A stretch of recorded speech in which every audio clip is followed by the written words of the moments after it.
Notre première lecture se fait dans Jérémie, chapitre 10, versets 1 à 5. Écoutez la parole que l'Éternel vous adresse, communauté d'Israël. Voici ce que dit l'Éternel. N'imitez pas la conduite des nations. Ne vous laissez pas effrayer par les signes du ciel, parce que les nations sont effrayées par eux. En effet, les coutumes des peuples sont vides de sens. C'est du bois qu'on coupe dans la forêt. La main de l'ouvrier le travaille avec la hache. On l'embellit avec de l'argent, de l'or. On le fixe avec des clous et des marteaux pour qu'il ne bouge pas. Ces dieux ressemblent à un poteau massif. Ils ne parlent pas. Il faut bien qu'on les porte, puisqu'ils ne peuvent pas marcher. N'ayez pas peur d'eux, car ils ne peuvent faire aucun mal. Ils sont même incapables de faire du bien. Personne n'est semblable à toi, ô Éternel. Tu es grand, et ta puissance contribue à la grandeur de ta réputation. Qui pourrait ne pas te craindre, roi des nations? Oui, c'est à toi que la crainte est due, car parmi tous les sages des nations et dans tout leur royaume, personne n'est semblable à toi. Tous, sans exception, sont idiots et stupides. L'instruction des idoles, ce n'est que du bois. On fait venir des lames d'argent de Tarsis et de l'or d'Uphaz. L'ouvrier et la main de l'orfèvre les travaillent. Les habits de ces dieux sont de pourpre, violette et rouge. Toutes sont l'œuvre d'habiles artisans. Mais c'est l'Éternel qui est le vrai Dieu. Lui, il est un Dieu vivant et il est roi pour l'éternité. La terre tremble devant sa colère et les nations ne supportent pas sa fureur. Notre deuxième lecture se fait dans l'Évangile de Matthieu, chapitre 2, versets 1 à 12. Jésus naquit à Bethléem en Judée, à l'époque du roi Hérode. Or, des mages venus d'Orient arrivèrent à Jérusalem et dirent « Où est le roi des Juifs qui vient de naître ?» En effet, nous avons vu son étoile en Orient et nous sommes venus pour l'adorer. Quand le roi Hérode apprit cela, il fut troublé et tout Jérusalem avec lui. Il rassembla tous les chefs des prêtres et spécialistes de la loi que comptait le peuple et leur demanda où le Messie devait naître. Ils lui dirent « À Bethléem, en Judée, car voici ce qui a été écrit par le prophète. Et toi, Bethléem, terre de Juda, tu n'es certes pas la plus petite parmi les principales villes de Juda, car de toi sortira un chef qui prendra soin d'Israël, mon peuple. » Alors Hérode fit appeler en secret les mages. Il s'informa soigneusement auprès d'eux du moment où l'étoile était apparue. Puis il les envoya à Bethléem en disant « Allez prendre des informations exactes sur le petit enfant. Quand vous l'aurez trouvé, faites-le-moi savoir, afin que j'aille moi aussi l'adorer. » Après avoir entendu le roi, ils partirent.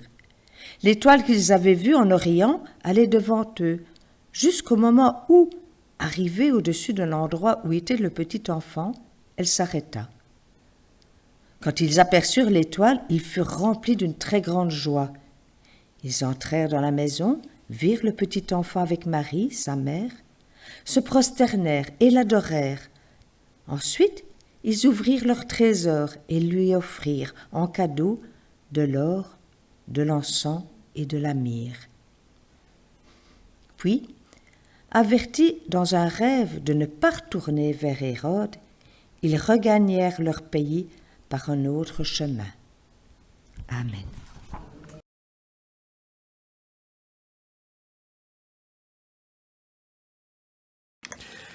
Le titre du message aujourd'hui, c'est « Ne te courbe que pour aimer ». Alors, frères et sœurs, une fois n'est pas coutume, permettez-moi de commencer à vous poser une question. Je vous rassure tout de suite, il ne faudra pas y répondre. Je ne vais pas vous mettre mal à l'aise. Est-ce que ces mots qui servent de titre à ce message proviennent d'un verset biblique? Je vais vous mettre sur la voie. Souvenez-vous de cette publicité d'une boisson qui semblait être de l'alcool ou du whisky, mais qui n'en était pas. C'est trompeur.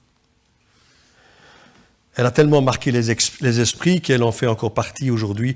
Elle fait encore partie de nos traits d'humour dans nos échanges en famille ou autres avec les amis. C'est la même chose pour ce titre. Ça me chatouille, ce titre. Non, ce n'est pas un proverbe biblique quelconque, sinon nous l'aurions lu dans la lecture qui vient d'être faite. Voici quelques mots d'un certain René Char, né le 14 juin 1907 à L'Isle-sur-la-Sorgue dans le Vaucluse. Ah, les cigales, c'est pour bientôt. J'ai dit pas de bêtisier, mais des traits d'humour de temps en temps, on peut bien. C'était un poète et un résistant français. Il a été décoré de la Légion d'honneur en 1981. Alors, le cadre dans lequel il a écrit ces mots me sont personnellement complètement inconnus. Mais lu en introduction de ce message, il chatouille mes oreilles, il chatouille nos connaissances bibliques, et c'est ce à quoi je vous invite à réfléchir en ce dernier dimanche de l'année 2025. Ne te courbe que pour aimer. C'est quand même interpellant comme association de mots, nous qui sommes habitués à un langage biblique. Ça ressemble, mais ça n'est pas. Suite à notre lecture, vous avez compris que nous allons aussi parler des mages. Vous êtes aussi surpris car nous ne sommes pas à l'Épiphanie, jour de la présentation de l'enfant Jésus aux mages venus l'adorer. Je suis certain qu'Emmanuel trouvera bien autre chose à dire le 4 janvier à 2 jours de l'Épiphanie, si Dieu ne lui donne pas un autre sujet qui tire son plan. On peut rire un petit peu. Quand je vois, frères et sœurs, une émission que j'aime bien, Rendez-vous en terre inconnue, très loin, dans des lieux reculés, dans le désert, avec des chameaux, des dromadaires, quand je vois ces familles, ces villages qui vont faire que 5 pauvres petits kilomètres pour trouver une oasis et de l'herbe pour que les animaux puissent manger, et tout ce qu'ils doivent faire, ils déménagent le village en entier. Les tentes, les yourtes, tout ce qu'ils ont pour vivre, et ils ne font que 5 kilomètres. En réalité, on ne sait pas combien de temps les mages ont voyagé pour arriver à Jérusalem d'abord. Certainement un temps assez long, puisqu'ils venaient de très loin à l'Orient. Ils devaient être en route bien avant la naissance de Jésus. Avec leurs caravanes de dromadaires ou autres transporteurs, chameaux, chevaux, les ânes, ils sont très costauds les ânes, c'est pour ça qu'il y en a beaucoup dans le monde, les tentes, le matériel en tout genre pour vivre durant ce voyage avec les casseroles sur le flanc des dromadaires, je vous en passe, vous imaginez la scène. Les mages venus d'Orient sont les personnages les plus improbables de tous les évangiles. Des pharisiens, des prêtres, des romains, des pêcheurs, des prostituées, des hommes de bien, des hommes de rien, des mères, des samaritaines, des bergers, des rois. On en croise souvent dans les pages de l'Évangile. En veux-tu, en voilà. Mais des mages, c'est un peu des extraterrestres. On pourrait dire qu'est-ce qu'il fait, qu'est-ce qu'il a, qui c'est celui-là. On ne les connaît pas. Dans l'Évangile, les mages ne font que passer un petit tour et puis s'en vont. Pourtant, rarement hommes n'ont autant été peints par les artistes peintres. Impossible de dénombrer les chants, les poésies, les comptines qui célèbrent leur étrange caravane. Qui sont-ils? Combien sont-ils? D'où viennent-ils? Matthieu, qui est le seul à mettre en scène cet étrange méharé, j'ai appris ce mot-là, je vous le transmets, c'est un voyage à dos de méhari, Et Méhari, c'est le nom donné à une espèce de dromadaire dans certaines régions. Donc, dans cet étrange Méhari, Matthieu n'en dit rien. 2, on ne sait rien, ou si peu. Qu'ils viennent d'Orient, que ce sont des mages sans doute versés dans l'observation des astres. Avec le temps, on les a couronnés rois, mais ils ne le sont pas. N'en déplaise à la chanteuse de notre enfance, Sheila, comme les rois mages. On peut rire. Sans qu'on ait besoin d'ouvrir le livre avec un L majuscule, on sait qu'ils sont 3, richement vêtus et enturbanés. Mais c'est là une pure vue de l'esprit. La légende relative aux mages a cessé de s'enrichir dans la première Église. Comme les mages avaient offert 3 espèces de présents, on racontait qu'ils étaient au nombre de 3. C'est logique, ça peut être logique. Qu'ils pourraient correspondre, on a été plus loin dans le raisonnement, aux 3 personnes de la Trinité. On a encore été plus loin, aux 3 races descendants des 3 fils de Noé, aux 3 parties de l'Ancien Monde, l'Europe, l'Asie, l'Afrique. Puis petit à petit, on a voulu les nommer, mais comme on n'a aucune certitude qu'ils étaient 3, ils sont aussi sans nom. Ça me rappelle la crèche à Noël, à Bruxelles. Sans nom, sans visage, sans personnalité. Ni Balthazar, ni Melchior, ni Gaspard. Avec le temps, la tradition a vu en eux des princes, puis des rois, à tel point que les peintres de l'histoire les ont imaginés arrivant à Bethléem, suivis d'une foule de courtisans, splendidement vêtus, montés sur des chameaux, des chevaux, apportant avec eux de riches trésors, s'agenouillant dans leur robe royale et adorant l'enfant courbé dans la crèche qui les bénit. Il existe un tableau de Gentile da Fabriano intitulé Adorazione dei Magi. Mon accent est bon? Pas mal? Allez, pas mal. Va bene, si. En effet, les mages sont des savants anonymes. Le jour, ils attendent la nuit. Leur truc à eux, c'est la nuit et le silence. Leur ciel est encore enchanté. Leur ciel est encore habité. Tandis que le nôtre, c'est un vide sidéral. Habitués aux grands espaces, les mages, tels les marins et les montagnards, ne parlent pas beaucoup. Mais ils observent. Ils contemplent le mouvement des étoiles. Pendant que le monde dort, eux s'émerveillent devant la chorégraphie céleste. Un rien suffit à les étonner.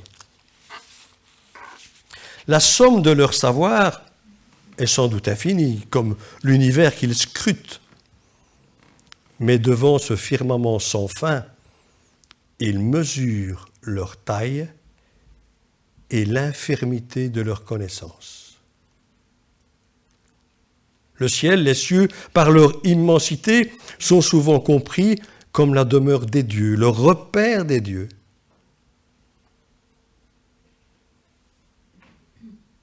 En Orient, d'où venaient les mages, il y avait des religions populaires et leur lot de récits mythologiques avec des dieux solaires, des dieux lunaires, des dieux célestes, etc. En Orient, on y trouvait aussi la philosophie grecque. 300 ans avant la naissance de Jésus, Alexandre le Grand avait conquis le monde. Et il avait emmené dans ses bagages les idées les plus raffinées de la pensée grecque. Le monde est intelligible selon Platon, c'est-à-dire clair, compréhensible, facile à comprendre, simple. Et cette liste n'est pas exhaustive. Pourtant, derrière l'infini, derrière la complexité du monde, il devait y avoir, pensait-on, une intelligence, un principe, un être suprême, un logos, l'apôtre Jean dirait un verbe, une parole.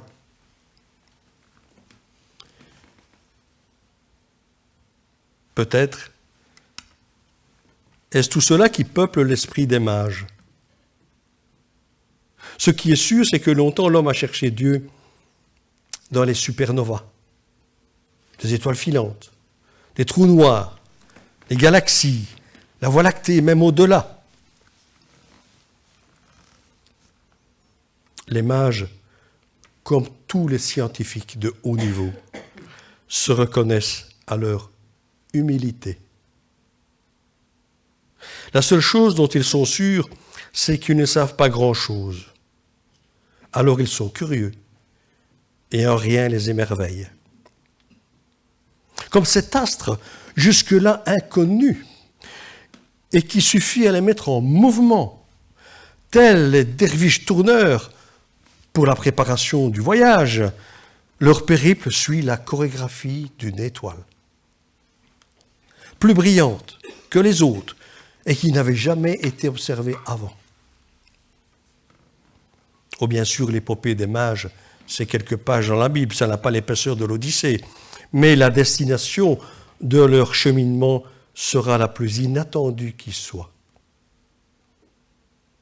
Jusque-là, les mages avaient le nez, les yeux plutôt, dans les étoiles, tête en l'air.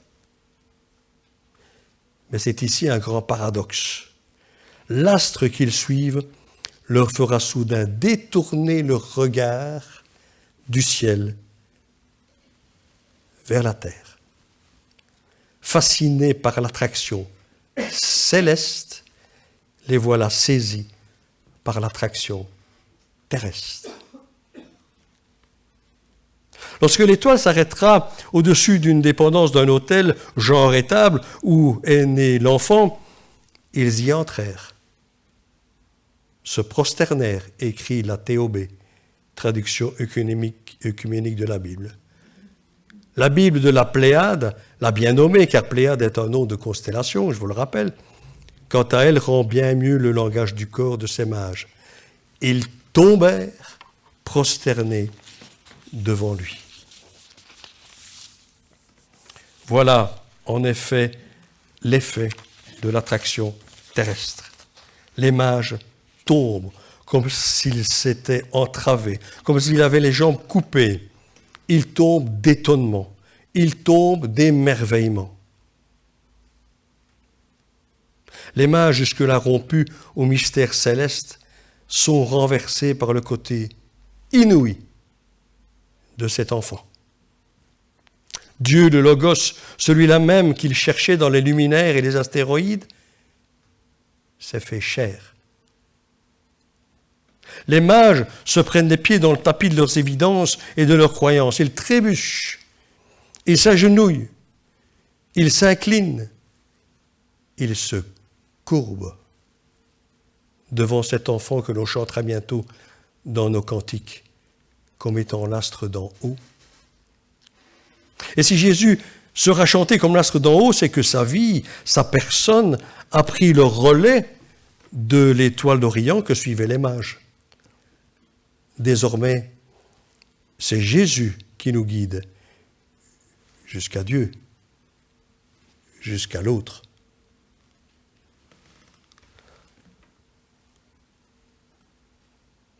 Dieu s'est fait homme. C'est là un choix résolu de Dieu qui se défait de Dieu, oserait-on dire, qui se défait de tout ce que l'on projette sur lui, de grandeur, de grandiose.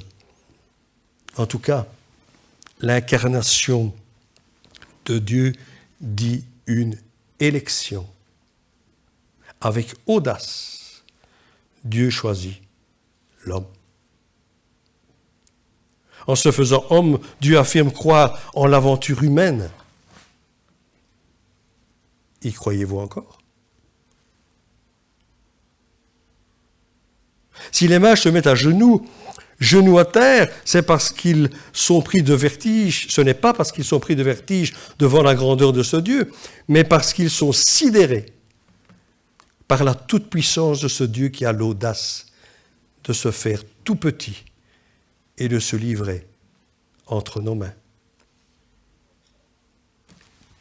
Le mot épiphanie signifie apparition, dévoilement de ce qui jusqu'alors était caché. Ce que les mages déchiffrent dans ce nouveau-né, c'est qu'en lui, Dieu le premier s'est courbé. En Jésus, Dieu le premier s'est penché vers nous. Se pencher en hébreu, qui est une langue concrète, c'est une manière de dire grâce de Dieu.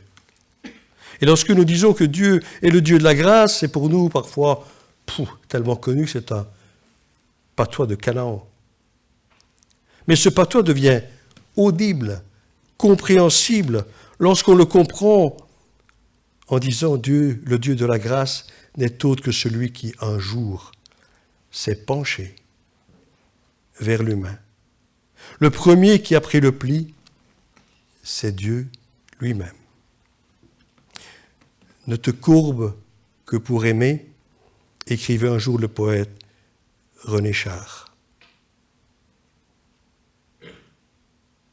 N'est-ce pas ce que Dieu a fait un jour en se faisant homme, se courber pour aimer? Ce vers de René Char, si ajusté à Dieu, doit toutefois nous incommoder, nous embarrasser, car à vrai dire, nous nous courbons pour bien d'autres choses que pour aimer. Devant qui? Devant quoi? Sommes-nous prêts à nous agenouiller? Devant qui? Devant quoi sommes-nous prêts à courber l'échine? Devant quelle force? Devant les idoles de Jérémie, comme nous l'avons lu tout à l'heure, ou celle du psaume 115, qui parle de la même chose? Les pénates des Romains, les petits dieux dans la cuisine, ou dans une autre pièce? Ou nos nouvelles idoles visibles ou invisibles aujourd'hui? Devant quel pouvoir? Le roi Darius qui obligeait de manger de ses mets, ce à quoi Daniel a refusé de se souiller? De se courber devant la statue d'or, ce que les compagnons de Daniel n'ont pas voulu faire? Devant quelle idole sommes-nous prêts à capituler?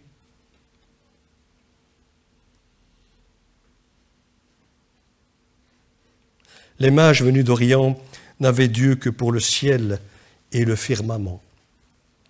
Les voilà qui découvrent qu'en cet enfant, Dieu s'est incliné bien bas. La visite des mages, qui ne sont ni rois, probablement pas trois, vient questionner notre dévotion et nos allégeances. Devant qui, devant quoi sommes-nous prêts à nous incliner, à courber l'échine, à nous prosterner? Qu'est-ce qui nous fait nous déplacer aujourd'hui? Qu'est-ce qui nous fait agir aujourd'hui de telle ou de telle manière? Heureux ceux qui sont venus pour adorer ce Dieu qui est au-dessus de tous les dieux, de toutes les idoles, et qui est venu jusqu'à nous en s'abaissant en Jésus, afin qu'on le loue, qu'on l'adore, en étant notre Seigneur et Sauveur. Notre vocation, frères et sœurs, n'est-elle pas pareille à celle des mages? Faire comme eux en présence de celui qui un jour s'est courbé, s'est penché vers nous pour nous aimer. Dieu a tant aimé le monde qu'il a donné son Fils, son unique, afin que quiconque croit en lui ne périsse pas, mais qu'il ait la vie éternelle. Et toujours d'actualité en 2026, qui se présente à nous dans quelques jours. Puissions-nous avoir le courage et l'audace, alors que nous arrivons à une date où il est de coutume de prendre de bonnes résolutions, de suivre ce chemin que Dieu trace devant nous, en retrouvant, par exemple, la joie de la vie communautaire dans la communion avec les frères et sœurs qui nous sont donnés de côtoyer dimanche après dimanche, afin de continuer confiants et heureux sur la route qui nous emmène vers son royaume, comme une famille en marche, auréolée de foi, d'espérance et de charité. Amen.